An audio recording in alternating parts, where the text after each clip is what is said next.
Doctor Sunil Karpe जी के सानिध्य में साईं बाबा की महिमा को आत्मसात कर आध्यात्मिक जीवन जीने की कला सीखें। देखिए साई वाणी आस्था भजन पर प्रतिदिन प्रातः 7:20 बजे, आस्था पर प्रत्येक रविवार प्रातः 8:20 बजे। संपर्क सूत्र 9604050607।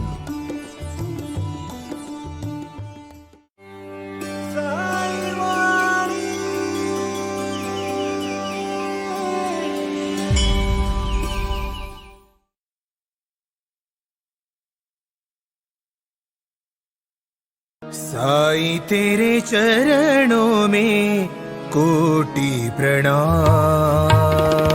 साईं तेरे चरणों में कोटि प्रणाम। साईं तेरे चरणों में कोटि प्रणाम। साईं तेरे चरणों में कोटि प्रणाम। शरण में ले लो साईं प्रभो। शरण में ले लो साईं प्रभो। शरण में ले लो साईं प्रभो। शरण में ले लो साईं प्रभो। नमस्कार। प्रारंभ करो जारी रखो, इसी विचारधारा से साई वाणी का प्रारंभ हुआ और लगातार ई कॉमर्स की तो स्थापना हुई। साई गुरुकुलम का विचार लोगों में जा रहा है और लोग आके जुड़ रहे हैं और इसी कार्य से हम कार्य करने को जा रहे हैं। भाई और बहनों, एक दिन आएगा जब हर इंसान सोचेगा कि मैं साई वाणी के लिए क्या योगदान दूं और उसमें जीवन में क्या बदलाव आएगा। लोगों के जीवन में सकारात्मक बदलाव लाना, यही साई वाणी का उद्देश्य है। प्रारंभ करो जारी रखो, इसी विचारधारा से क्लेब्बे मां जो हमने एक विचारधारा रखी है कि अपना कर्तव्य, अपना कार्य जीवन में किस बलबूते पे लेके जाना है और कहां तक पहुंचना है। मैं इस विचारधारा के प्रति बहुत अनुग्रहित हूं और मैं सबको धन्यवाद देना चाहता हूं। मानव की एक भूमि है राष्ट्र निर्माण की भूमि, और राष्ट्र को निर्माण करने के लिए पहले हमें कुछ करना पड़ेगा। हमारा योगदान है इस साई वाणी के माध्यम से इस देश को कुछ नया देने के लिए। बहुत सारे लोग बहुत अंधकार में जुड़े हैं, बहुत नेगेटिविटी में गए हैं, नकारात्मक सोचते हैं और उनको नहीं लगता कि उनके हाथ से कुछ बड़ा कार्य होगा। लेकिन बड़ा मत करो, छोटा कार्य करो। जब सूरज डूबने जाता है तो उसने एक बार सूरज ने पूछा कि मेरे जाने के बाद इस धरती पे प्रकाश कौन देगा। शुक्र होगा, बुध होगा, गुरु होगा, रवि होगा, शनि होगा, सब बाहर निकले, लेकिन एक छोटा सा दिया ऊपर आया और उसने कहा मैं प्रकाश को जलाता रहूंगा। मुझे पता नहीं मैं धरती में कितना प्रकाश दूंगा, लेकिन लोगों का विश्वास जागता रहूंगा कि छोटा सा प्रकाश भी अंधेरे को काटता है। इसी से मैं एक छोटी सी कहानी कहूं। ये रथ यात्रा करने का नहीं है, ये पद यात्रा करने का प्रयास है, क्योंकि अपने पैर से चलना है। हमारा कर्म, हमारा क्रांति, हमारा कर्म है जो हमें भुगतना ही पड़ता है, चाहे वो देश को बनाने वाला हो और यह चाहे जीवन को बनाने वाला। एक छोटी सी बहुत प्रीतिपूर्ण कहानी मुझे याद आ रही है, मैं उसके आपके साथ साझा करना चाहता हूं। भाई और बहनों, एक बात याद रखना, चित्ते प्रसन्ने भुवनम प्रसन्न, चित्ते विषन्ने भुवनम विषन्न। अगर चित्त प्रसन्न है ना तो सब दुनिया प्रसन्न लगती है, लेकिन चित्त को प्रसन्न करने के लिए हमें स्थिर होना जरूरी है। हम सिर्फ अपना सोचते हैं। एक राजा था, वो हर दिन अपने घोड़े पे बैठ के पूरे राज्य को देखता था। उसको बड़ी खुशी होती थी कि वो हर दिन राज्य के लिए कुछ नया करना चाहता था और वो राज्य के खुश लोगों को देख के और खुश हो जाता था। उसको लगता था कि इस धरती में उसका राज्य सबसे प्रगतिशील राज्य होगा, अच्छा राज्य होगा। इसीलिए वो हर छोटे छोटे कार्य में खुद ध्यान देते थे। वो राजा बहुत अच्छे राजा थे। ऐसे बहुत राजा हुए हमारे इस विश्व में, इसीलिए तो भारत इतना सुंदर बना है। आप देखो, आप जब छोटे थे, आज अगर कोई 40 साल का है तो जब वो 20 साल का था तब का जो भी क्रांति था और आज की क्रांति और आगे आने वाले 20 साल की क्रांति में कितना फर्क है। कितनी तरक्की की हमारे देश ने, क्योंकि उस समय के लोगों ने अपनी जान की परवाह न करते हुए अपना समय इस राष्ट्र को बनाने के लिए दिया। वो राजा जब रपेट मारता था घोड़े में बैठ के, तो वो देखता था 90-95 साल का एक इंसान एक बगीचे में बहुत तन्मयता से नए नए पेड़ लगाने का काम कर रहा था। और हर दिन वो बूढ़ा इंसान बहुत प्रसन्नता से वो कार्य मन लगा के करता था, तन लगा के करता था, भावना से करता था, पूरी श्रद्धा के साथ करता था। राजा ने एक दिन देखा, दूसरे दिन देखा, तीसरे दिन देखा, चौथे दिन देखा, 1 महीना लगातार राजा उसी रास्ते से जाता था और वो बूढ़ा इंसान सुबह 6 बजे से लेके रात को 8 बजे तक वही उसी तन्मयता से 95, 96, 95, 96, 96 उम्र में भी काम करता था। और वो कुछ ऐसे पेड़ लगा रहा था कि जिनको बढ़ने में 20-20 साल लगने वाले थे। तो राजा ने एक दिन उससे रहा नहीं गया और उसने कहा, उस बूढ़े इंसान को कहा, बाबूजी, आप तो मेरे पिताजी की उम्र के हैं, लेकिन फिर भी मैं एक बात आपसे पूछना है। नम्र होता है राजा, जो इंसान बहुत बड़ा होता है ना, वो हमेशा नम्र होता है, इसलिए कभी घमंड मत आने देना भाई। हमारी जिंदगी बहुत छोटी जिंदगी है और हम बहुत छोटे इंसान हैं। नम्रता बहुत बड़ी चीज होती है और वो अपने को बहुत ऊपर लेके जाती है। कभी तसल्ली से उसको आजमा के तो देखो। और फिर राजा पूछता है कि माफ करिएगा, मैं अब इतने काम में व्यस्त है, फिर भी मैं एक प्रश्न पूछना चाहता हूं जो मुझे हर दिन और मुझे नींद नहीं आती इसका उत्तर जानने के बगैर, इसलिए मैं आज खुद आया हूं और आपको पूछ रहा हूं कि आपकी उम्र अभी 95 साल है और आप जो पेड़ लगा रहे हो वो कम से कम थोड़ा सा मेरे ऊंचाई तक उड़ने के लिए उसको 20 साल लगेंगे, तो आप ये लगा क्यों रहे हो? इसका आपको क्या फायदा होने वाला है? हर बूढ़ा इंसान राजा की तरफ देख के जोर जोर से हंसता है और कहता है, आप तो मालिक हैं, आपने जो सोचा वो ठीक सोचा, लेकिन मेरी सोच ऐसी नहीं। मैं जिस बगीचे में इतने बड़े बड़े पेड़ आपको दिख रहा है, ये तो मैंने नहीं लगाए, ये मेरे पिताजी ने, मेरे पुरखों ने, मेरे नाना नानी ने, मेरे पापा दादा दादी ने लगाए। और ये पेड़ का फल मैं पूरी जिंदगी भर खाया हूं और आगे आने वाली पीढ़ियां मैं लगाए हुए पेड़ का फल और फूल खाएंगे, इसी में मुझे खुशी है।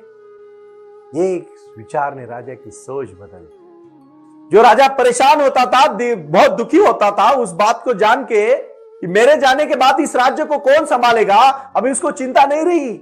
उस दिन से राजा मस्त रहने लगा। भाई और बहनों, इस बात को समझो, इस देश की तरक्की करना हमारे हाथ में है। जो हमारी जिंदगी है उसको और अच्छा बनाने के लिए हमें कुछ देना पड़ेगा। श्री रविशंकर जी ने आर्ट ऑफ लिविंग को स्थापना किया और उसको चलाया। सदगुरु जी ने ईशा फाउंडेशन को चलाया। बाबा रामदेव जी ने इतना बड़ा कार्य पतंजलि के माध्यम से किया। बहुत सारे और भी आध्यात्मिक स्पिरिचुअल गुरु है, लेकिन मैं एक छोटा सा एक किसान का बेटा हूं। उस धरती से मैं आया हूं जहां 10वीं तक मैं खुद खेती में जाके मेरे माँ बाप के साथ काम करता था। आज भी मुझे खुशी है कि मैं जब गांव जाता हूं तो मेरे जब मिट्टी में पैरों में हाथों में लगती है तो मुझे वो खुशबू आती है, वो महक आती है। भाई और बहनों, मैं साई वाणी का प्रारंभ आगे वाले पीढ़ियों के लिए कर रहा हूं। और याद रखना, मुझे कोई हड़बड़ी नहीं, कोई जल्दबाजी नहीं।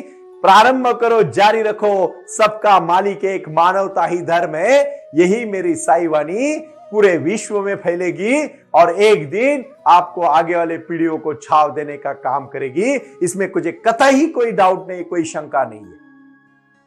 अकेला चला हूं मैं, हजारों करोड़ों लोग आज पूरे विश्व से जुड़े हैं और खासकर मैं 3 मई 2023 को से लेके 23 नवंबर 2024 तक, 3 मई 2024 से लेके 23 नवंबर 2024 तक की जो हमारी साई वाणी पद यात्रा है, कन्याकुमारी से लेके दिल्ली तक वाली, उसमें हम सब कुछ कार्य करेंगे। ये कार्य मैं आज इसीलिए कह रहा हूं। ई कॉमर्स के माध्यम से मैं तमिलनाडु हो, महाराष्ट्र हो, मध्य प्रदेश हो, उत्तर प्रदेश हो, दिल्ली हो, पंजाब हो, हरियाणा हो, जम्मू कश्मीर हो, बंगाल हो, बिहार हो, आसाम हो, पूरा नॉर्थ ईस्ट है, पूरा गोवा है, हमारा दार्जिलिंग है, हमारा दीव दमन है, हमारा लक्षद्वीप है, हमारा गुजरात है, राजस्थान है, महाराष्ट्र है, कर्नाटक है, बैंगलोर, जो भी तमिलनाडु है, आंध्र प्रदेश है, तेलंगाना है, ये जो भी भूमि हमारी उपजाऊ भूमि है, जिसमें जो भी लोकल लोगों की, वहां के स्थायी लोगों की जो कला है, जो कला कुशल है, जो ज्ञान है, जो उनके यहां प्रोडक्ट है, वो लोगों तक पहुंचाने का काम साई वाणी ट्रस्ट करेगी। क्योंकि हम सिर्फ एक चीज को मानते हैं, श्रद्धा सबूरी, मानवता ही धर्म है और प्रारंभ करो, जारी रखो। इस देश की तरक्की करना हमारे हाथ में है। और जिस तरह से वो बूढ़ा इंसान अपना जीवन का आखिरी समय भी पेड़ लगाने के लिए लगा रहा था, उसी तरह से मैं लोगों के जीवन में क्रांति लाने के लिए और खुशियां लाने के लिए ये सुनील करपे अपनी आखिरी सांस तक काम करेगा, उसमें कोई दोहरा नहीं। इसलिए मैं खुद एडवोकेट डॉक्टर सुनील नाना साहब करके सिर्फ और सिर्फ साईं बाबा के आशीर्वाद से नमन करता हूं, प्रणाम करता हूं आपको कि उठो, जागो और तब तक मत रुको जब तक आप जो तय किया है उसको हासिल नहीं करते। बात बोलने में बहुत आसान है, लेकिन करते समय दम लगता है भाई, दम। और वो दम है आप में, वो हिम्मत है आप में, सिर्फ आपको कुछ पुश करने की जरूरत है। और वो पुश करने के लिए मैं साईं वाणी परिवार खड़ा है। कुछ कर गुजरने के लिए मौसम नहीं, मन चाहिए। साधन तो जुट जाएंगे, संकल्प का धन चाहिए। और आज ही आपको संकल्प तय करना है, तभी वो पद यात्रा में चलना जरूरी है, वरना कुछ फायदा नहीं है। ये मानवता का मंदिर होने वाला है, ये इंसानियत का मंदिर होने वाला है। ये साईं का नारा है, रोटी कपड़ा मकान शिक्षा और आरोग्य के प्रति भारत समृद्ध हो जाए। उसके लिए एक जज्बे वाला ओजस्वी तेजस्वी नव युवक नव युवती मुझे चाहिए, जो अपने राष्ट्र को लक्ष्य बना के अपने कार्यों को छूना चाहते हैं। इसीलिए मैं एक बात कहूंगा, आज तहे दिल से कहना चाहता हूं, प्यार से कहना चाहता हूं, अपनेपन से कहना चाहता हूं, आओ जुड़ो ये साईं के दरबार में। ये साईं का दरबार क्रांति का दरबार है। ये कहानियां तो मैं इसलिए कहता हूं कि उसको समझ जाओगे ना आप, तो जिंदगी को बदल पाओगे। क्योंकि एक दिन में जिंदगी नहीं बदलती, लेकिन याद रखना, अगर ठान लोगे तो एक दिन जरूर बदलती है। और बदलने के लिए शुरुआत आज से, अभी से करनी है। वो आए और आकर चले गए, मौन रहे और कुछ कह गए। कुछ था जो बिन बाटे ही बट गया, जल उठे दिए और अंधेरा झट गया। हमें हमारे जीवन में आए हुआ अंधेरा दूर करना है। और अंधेरा कौन सी चीजों का है? नैराश्य का, निगेटिविटी का। अंधेरा कौन सी चीजों का है? लक्ष्य न मिलने का, लक्ष्य न ढूंढने का। अंधेरा कौन सी चीज का है? आलस का। अंधेरे कौन सी चीज का है? गलत आदतों का। अंधेरा कौन सी चीज का है? जो शराब से लेके अलग अलग गंदी हरकतें लोग करते हैं, उस नशा का। और अंधेरा कौन सी चीज का है? तो जीवन में कुछ भी करने की मनीषा ना होना। इन चीजों का अंधेरा साईं वाणी दूर करेगी। इसके लिए बहुत प्रीतिपूर्ण मैं एक बहुत ही सोचने वाली कहानी आपको कहने जा रहा हूं। अब इस कहानी को आप ठीक से सुनिएगा।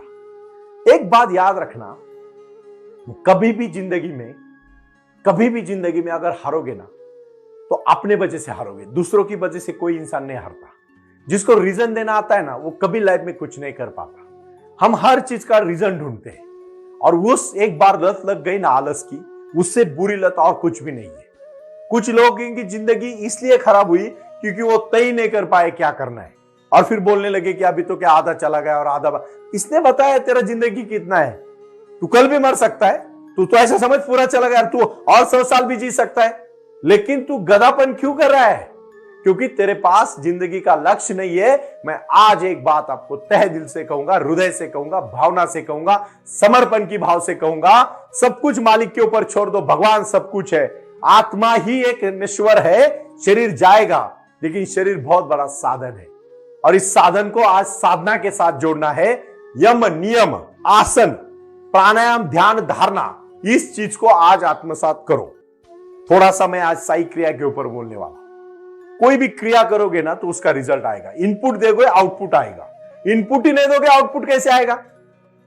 आपको सब कुछ आसानी से चाहिए, कुछ भी नहीं मिलता इस देश में। आसानी से कुछ भी नहीं मिलता, कर्म काटना ही पड़ता है। जो सिद्धांत, जिस दिन हम जन्म हुए उस दिन हमारा जिंदगी का आखिरी दिन भी तय है, लेकिन हमें सिर्फ चलना है, और चलना ही जिंदगी है। अच्छी तरह से जीवन जीना ही जीवन का लक्ष्य होना चाहिए, लेकिन कुछ रास्ते पे, कुछ मिशन पे चलना पड़ेगा। Without mission no life success. If you are no mission in your life, you are never success, you are fail in your life. Because कुछ मकसद के लिए, कुछ कार्य के लिए हम पैदा हुए, ना कि हम सिर्फ ऐश करने के लिए पैदा हुए। खुशी उसी में है। देखो, मंजिल मिलेगी एक दिन, जरूर मिलेगी अगर तय किया तो, लेकिन वहां पहुंचने तक का भी आनंद है। अभी ये साईं वाणी शुरू हुई है। पहले साल हमने लगातार लोगों को अच्छे साईं वाणी के मोर देन 365, मेरे ख्याल से आज ये 300 का ऊपर का एपिसोड आप सुन रहे हैं, आज ही सुन रहे हैं भाई और बहनों। उसके बाद साई क्रिया, साई ध्यान, और आज साई वाणी पद यात्रा। इस यात्रा में हजारों जात धर्म के लोग आएंगे, जुड़ेंगे। क्योंकि सर्वधर्म समभाव है। जहां इंसान है, जहां मानवता है, जहां ह्यूमैनिटी है, वो साई वाणी का भक्त है, चाहे वो फिर मंदिर हो। अभी अभी राम मंदिर की स्थापना हुई। भगवान राम को अपना खुद का एक मंदिर, जो उसका पूरा विश्व है, लेकिन उसको एक मंदिर मिला जहां लोग मत्था टेके। अयोध्या में प्रभु रामचंद्र जी का जन्म हुआ। मैं बात करना चाहता हूं प्यार वाली। भगवान राम ने क्या संदेश दिया? एक मानवता का। राजा थे वो, राजा, लेकिन फिर भी वानरों से लेके हर जात धर्म के लोगों को उन्होंने एक साथ किया। शबरी जैसे एक महान इंसान से उन्होंने जब वो बोर खाए तो उनको अच्छे खुशी मिली। मानवता का धर्म दिया, बंदरों को साथ में लिया, हनुमान जी को साथ में लिया, भाई को साथ में लिया, पत्नी को साथ में लिया, लोगों को साथ में लिया और एक नाम बनाया, विश्व बनाया। भगवान कृष्ण, प्रभु रामचंद्र जी का विश्वास, भगवान कृष्ण का आशीर्वाद, प्रभु अर्जुन का एक विचार और हम सब की शक्ति है। साईं बाबा ने तो अपने जीवन में बाबा फकीर रहे, किसी चीज का उन्होंने इकट्ठा नहीं किया। फटे हुए कपड़े बाबा ने पहने, लेकिन अपने भक्तों को कभी भूखा जाने नहीं दिया। और आज भी शिरडी में कोई भी पेट भर के खाना ही निकलता है, कोई खाली पेट नहीं जाता भाई और बहनों। इसलिए मैं प्रारंभ करो और जारी रखो का नारा दे रहा हूं। ओम साई राम, प्रणाम। ओम साई राम, प्रारंभ करो, जारी रखो। इसी विचारधारा से साई वाणी का प्रारंभ हुआ।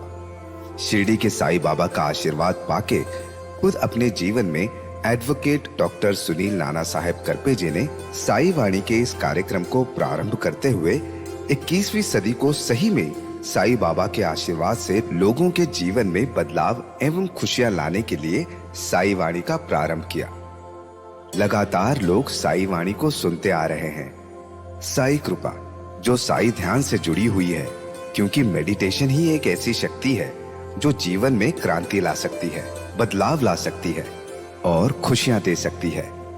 लेकिन उसके लिए प्राणायाम बहुत महत्वपूर्ण है और अपने संकल्प के प्रति अडिग रहकर उन्होंने प्राणायाम की श्रृंखला को अपनी शक्ति से जोड़ा और उसको साई क्रिया के माध्यम से साई ध्यान के प्रति वो लगातार लेके चले गए। इन सब क्षेत्रों के लिए एक ऐसा परिक्षेत्र होना चाहिए जहां लोग आए और रुके। शिरडी में साई बाबा के समाधि के आशीर्वाद के बाद उनको ज्ञान और ध्यान दोनों की शक्ति देने का प्रयास किया जा रहा है। इसीलिए साईं बाबा की 65 फुट हिंदुस्तान की सबसे बड़ी प्रतिमा बनाकर वहां बाबा का मेडिटेशन सेंटर खोला गया है। साई आंगन इस नाम से यह जाना जाता है। देऊळगाव गाड़ा, तालुका दौंड, जिला पुणे, यहाँ साई आंगन की और बारामती क्षेत्र में साई आंगन में इसी क्षेत्र की निर्मित करते हुए उन्होंने यहाँ निजी व्यवस्था के साथ बच्चों के लिए गुरुकुल सिस्टम का इंग्लिश माध्यम का स्कूल, जहाँ बच्चे पढ़े और जहाँ बच्चे गुरुकुल में रहकर गुरुकुल के माध्यम से गुरुर ब्रह्मा गुरुर विष्णु गुरुर देवो महेश्वरा गुरु साक्षात परब्रह्म तस्मै श्री गुरुवे नमः इसका ज्ञान ले पाएं। इसी के लिए इसे पूरी तरह से सीबीएसई एवं गुरुकुल के माध्यम से बच्चों को एक सुजान एवं भारत का एक ज्ञानी और अच्छा नागरिक बनाने के लिए वे ये कर रहे हैं। उसी के साथ हेल्थ इज वेल्थ कहते हैं कि शरीर ही सबसे महत्वपूर्ण संपदा है और उस संपदा को आयुर्वेदा के माध्यम से लोगों को जोड़ना चाहिए। इसीलिए उन्होंने यहाँ साई वाणी आयुर्वेदा हॉस्पिटल की भी निर्मित की है और उस कार्य के लिए वो पूरी तरह जुड़ चुके हैं। पूरे विश्व से लोग साई क्रिया और साई ध्यान के माध्यम से जुड़ रहे हैं और इसीलिए उन्होंने साई वाणी trust.org इस ई कॉमर्स की भी स्थापना की है। इस ई कॉमर्स के माध्यम से हजारों करोड़ों भाई बहन को उन्होंने व्यापार करने के लिए प्लेटफॉर्म दिया। उनकी कला, उनकी क्षमता, उनका ज्ञान लोगों तक पहुंचाने के लिए साई वाणी trust.org बहुत बड़े लेवल पर महत्वपूर्ण प्रयास कर रहा है। इसीलिए यहाँ आए। ये बाबा की नगरी है। यहाँ बाबा का विज्ञान, बाबा का आशीर्वाद एडवोकेट डॉक्टर सुनील नाना साहेब करपे जी के साथ लोगों तक पहुंच रहा है। हमसे जुड़े रहने के लिए आज ही साई वाणी के ऑफिशियल यूट्यूब चैनल को सब्सक्राइब करें या अधिक जानकारी के लिए संपर्क करें 9604050607। ओम साई राम। प्रारंभ करो, जारी रखो।